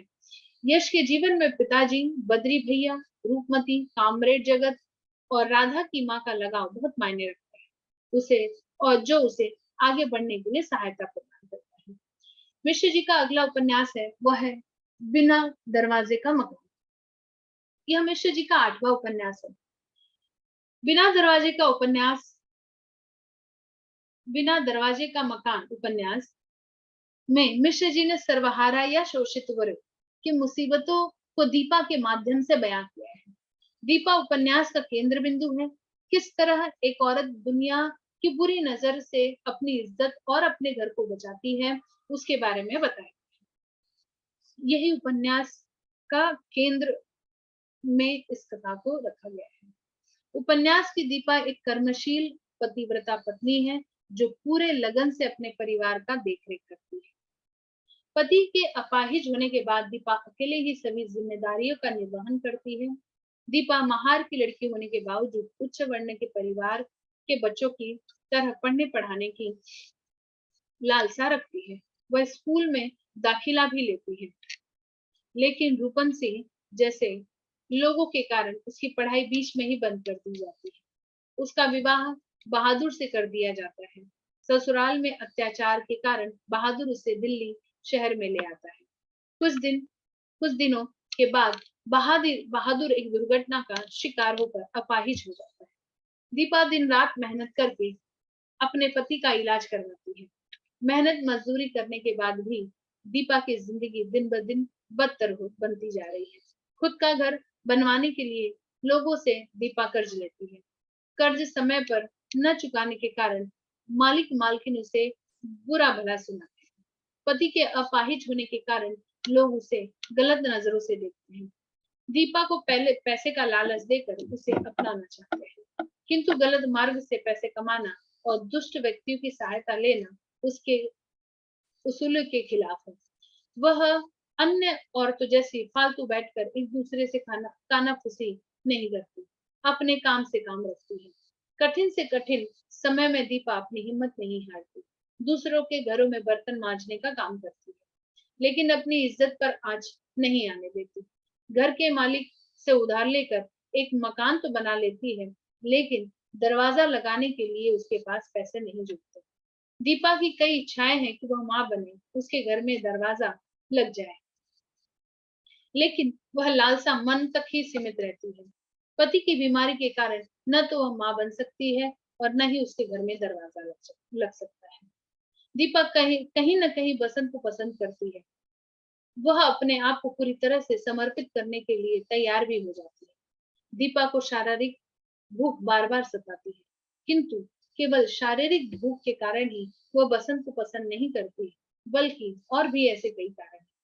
मिश्र जी ने अपने उपन्यास में गरीबी का यथार्थ चित्रण किया है। गरीबी के कारण एक औरत अपनी जिंदगी में कई समस्याओं का सामना करती है, जिसे उपन्यास में बड़ी ईमानदारी से बताया गया है। मिश्र जी का अगला उपन्यास है वो है दूसरा। मिश्र जी ने अपने जीवन के कुछ वर्ष जो है वो अहमदाबाद में बिताए। उन्हीं बिताए हुए वर्षों में उन्होंने भारतीय लोगों के सामान्य जीवन को देखा, परखा और उसी को अपने दूसरा अगर उपन्यास में स्थान दिया। उपन्यास का नायक एक स्कूल में प्राइमरी के बच्चों को पढ़ाता है। स्वयं की जिम्मेदारियों को बड़ी ही मुश्किल से पूरा करता है। उस पर से गांव से भी पैसों की मांग होती रहती है, जिसे पूरा कर पाने में वह असमर्थ है। शंकर के और भी कई मित्र हैं। वह देखता है कि सभी को कोई न कोई परेशानी है, सभी पैसों के पीछे भाग रहे हैं। पारस भैया जो उनके गांव के हैं, जब देखो तब पैसा कमाने के चक्कर में ठीक से भोजन भी नहीं करते हैं। उपन्यास में हिंदू मुस्लिम के सांप्रदायिक दंगों के बारे में भी बताया गया है। दंगों में रजिया और शोभा का अपहरण हो जाता है। हिंदू मुस्लिम दोनों ही एक दूसरे के विरोधी बन जाते हैं। कुछ दिन में शोभा आ जाती है, किंतु रजिया नहीं आती है। रहमान का शक कई लोगों पर जाता है, किंतु खुलकर किसी को कुछ नहीं कहता। कई दिनों बाद रजिया भी घर आ जाती है। उपन्यास में बताया गया है कि एक अनजान शहर में कभी कभी पराये भी अपने बन जाते हैं। जब शंकर को पता चलता है कि डॉक्टर गौतम की नियुक्ति प्रयाग के विश्वविद्यालय में हो चुकी है, तो उसे बड़ा ही दुख होता है। उसे लगता है कि अनजान शहर में गौतम उसके लिए बहुत बड़ा सहारा है। इस प्रकार गौतम, शंकर, विनोद, कमलेश और कई ऐसे लोग हैं जिसे दूसरे शहरों में अपनी आवश्यकता को पूरा करने के लिए घर की इच्छा है। मिश्र जी ने इस उपन्यास में इन्हीं आवश्यकताओं का चित्रण किया है। थकी हुई सुबह मनुष्य रामदरस मिश्र जी का अगला उपन्यास है। उपन्यास में मिश्र जी ने लक्ष्मी के जीवन के उतार चढ़ाव का चित्रण किया है। लक्ष्मी उपन्यास के मुख्य पात्र हैं। लक्ष्मी अपने अतीत को याद करती है। अतीत में उसने अपने जीवन में बहुत कुछ खोया है। शुरू से ही लक्ष्मी के जीवन में अभाव रहा है और अभाव को लक्ष्मी अपनी पढ़ाई से देखती है। उसके माता पिता उसे 8वीं तक पढ़ाते हैं। बाद में उसका विवाह वकील साहब के बेटे सागर से तय कर देते हैं। शादी के बाद भी लक्ष्मी की जिंदगी में केवल दुख और अभाव ही आता है। वकील साहब ने अपनी पहली पत्नी की मृत्यु के बाद दूसरा विवाह कर लिया है, जो कि उम्र में वकील साहब से काफी कम। सागर और वकील साहब की पत्नी, जो पद में सागर की मां लगेगी, उन दोनों के अनैतिक संबंधों को बताया है। इस बात का पता चलने पर वकील साहब जल्दबाजी में सागर का विवाह लक्ष्मी से कर देते हैं। लक्ष्मी जब ससुराल में आती है, तब सास और बहू में सहेली जैसा संबंध हो जाता है। एक दिन लक्ष्मी को भी अपनी सास के अनैतिक संबंध का पता चल ही जाता है। फलस्वरूप वकील साहब और सागर में बहुत कहासुनी होती है और सागर घर छोड़कर चला जाता है।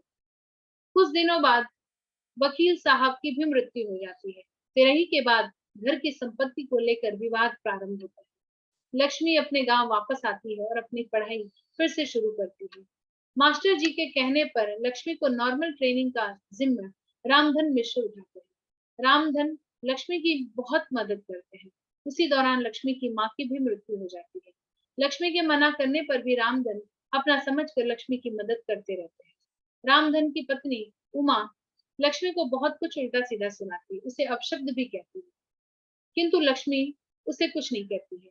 लक्ष्मी और रामधन के बीच निकटता का संबंध स्थापित हो जाता है। एक दिन रामधन को किसी ने गोली मार दी और उसकी मृत्यु हो जाती है। उस दिन से लक्ष्मी बहुत अकेलापन महसूस करती है। अचानक सागर भी उसी समय अवतरित होता है। जो सपने सागर को लेकर उसे संजोए थे, वह पूरे नहीं हो पाते। वह सागर के साथ रहने से मना कर देती है। उमा जी की मृत्यु का समाचार मिलने पर वह अनजाने ही मन कहती है, चली गई मेरी सर। इन्हीं सारी बातों को लेकर लक्ष्मी सोचती रहती है और जब सुबह होती है तो वह अपने को बहुत ही थका हुआ महसूस करती है। पूरी कथा पूर्व दीप्त शैली पर आधारित है। मिश्र जी ने नारी की समस्याओं तथा समाज की कटु सच्चाई को लक्ष्मी के माध्यम से प्रस्तुत किया है। 20 बरस उपन्यास मिश्र जी का 11वां उपन्यास है। 20 बरस उपन्यास में मिश्र जी ने गांव के बदलते हुए स्वरूप को बताया है। किस प्रकार शहर की चकाचौंध ने गांव के लोगों को प्रभावित किया है और इसे लेखक ने बड़ी ईमानदारी के साथ यथार्थ रूप में हमारे सामने रखा है। उपन्यास के जो नायक है वो है दामोदर। दामोदर 20 बरस बाद अपने गांव लौटते हैं। गांव लौटते समय बहुत सारी आशाएं, खुशियों की उम्मीदें वे करते हैं, लेकिन जब वो गांव आते हैं तो बिल्कुल उसके विपरीत पाते हैं। वे देखते हैं कि गांव में भी पहले से काफी हद तक सुधार हुआ है। जैसे शहर या कस्बों से गांव तक जाने के लिए सड़कें बन गई हैं। लोग अब दूसरों से ज्यादा अपनी उन्नति के बारे में सोचते हैं।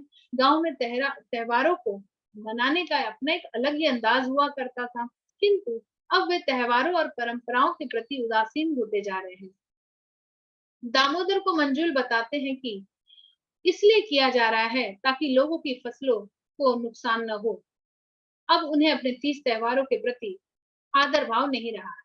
होली जैसे त्योहार के समय पर भी लोगों का उत्साह ठंडा पड़ गया है।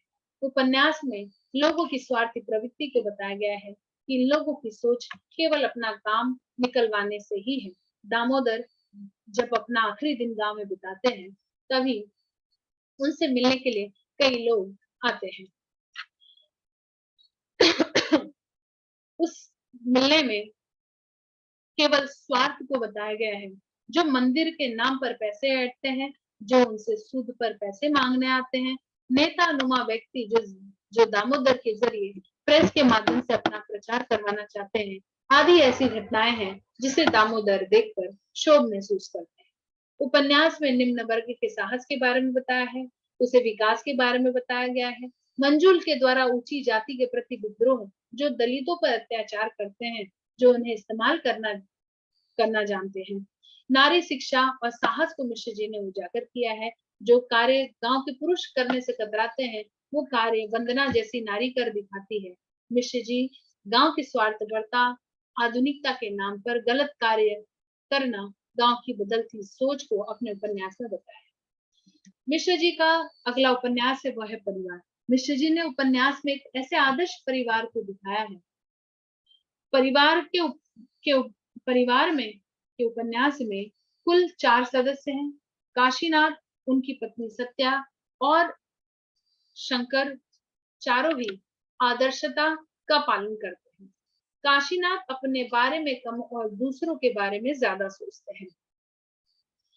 उनकी पुत्री सत्या हमेशा सच का पक्ष लेती है। सत्या को यह देखकर बुरा लगता है कि उसके बाबूजी के पिताजी और भाई उनका गलत तरीके से फायदा उठाते हैं। वे काशीनाथ का शोषण करते हैं। सत्या अपने भाई शंकर को बहुत प्यार करती है। शंकर से कुछ लोगों की मारपीट हो जाती है, जिसके कारण शंकर को काफी चोट भी लगती है। सत्या उसकी खूब सेवा करती है। अपनी माँ को भी वह गांव से बुला लेती है। काशीनाथ दूसरों पर अपनी खूबियां न्यौछावर करने के लिए हमेशा तत्पर रहते हैं। अपने जीवन में काशीनाथ ने कभी भी किसी तरह का किसी से भी स्वार्थ नहीं समझा, केवल दूसरों के हित के बारे में ही सोचा है। सभी लोग उनकी सराहना भी करते हैं। लोग कहते भी हैं कि अरे, देवता है पंडित जी, हर आदमी के सुख दुख में साथ देने वाले ऊंचे इंसान हैं। सबका काम बड़े प्यार से करते हैं, बड़े बाबू हैं, लेकिन कोई घमंड नहीं।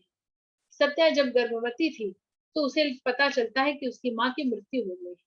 तब उसे बहुत दुख होता है और साथ ही अपने पिता के प्रति आक्रोश भी। वह उनको ही माँ की मृत्यु का उत्तरदायित्व मानती है। उसे लगता है कि यदि माँ को पिताजी ने गांव नहीं भेजा होता तो शायद है कि उसकी माँ जीवित होती। काशीनाथ जी दूसरों की गहरी समस्या को बड़ी सहजता से सुलझा लेते थे। काशीनाथ जी ने केवल अपने ही परिवार को परिवार नहीं समझा, बल्कि दूसरे परिवार को भी अपना माना है। ये अभी तक हमने रामदरस मिश्र जी के उपन्यासों पर बात की। रामदरस मिश्र जी के कई कहानी संग्रह भी हैं, जैसे कि खाली घर, एक वह, दिनचर्या, सर्पदंश, अपने लिए, आज का दिन, विरासत और भी कई कहानियां हैं, जैसे कि भैया, पानी, हद से हद, बसंत का एक दिन, लड़की आदि।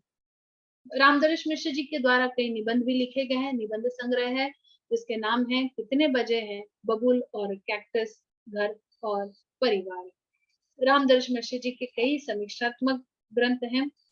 मिश्र जी के द्वारा लिखी गई जो समीक्षा ग्रंथ है वो है हिंदी आलोचना का इतिहास, हिंदी समीक्षा स्वरूप और संदर्भ, छायावाद का रचनात्मक, हिंदी कविता आधुनिक आयाम। कई उनके द्वारा संपादित ग्रंथ भी लिखे गए हैं। इस तरह से रामदरस मिश्र जी के यदि हम रचना काल को देखें तो अपने आप में ही एक बहुत बड़ी श्रृंखला के रूप में हम पाते हैं। मैंने अपनी बात रामदरस मिश्र जी के व्यक्तित्व, उनके कृतित्व पर अपनी बात कही। मैं एक बार फिर से महाराष्ट्र राज्य हिंदी साहित्य अकादमी की शुक्रगुजार हूँ कि उन्होंने मुझे मौका दिया, और साथ ही डॉक्टर मनीष मिश्र जी को भी धन्यवाद कहती हूँ कि उन्होंने मुझे अपनी बात रखने का मौका दिया। हार्दिक धन्यवाद।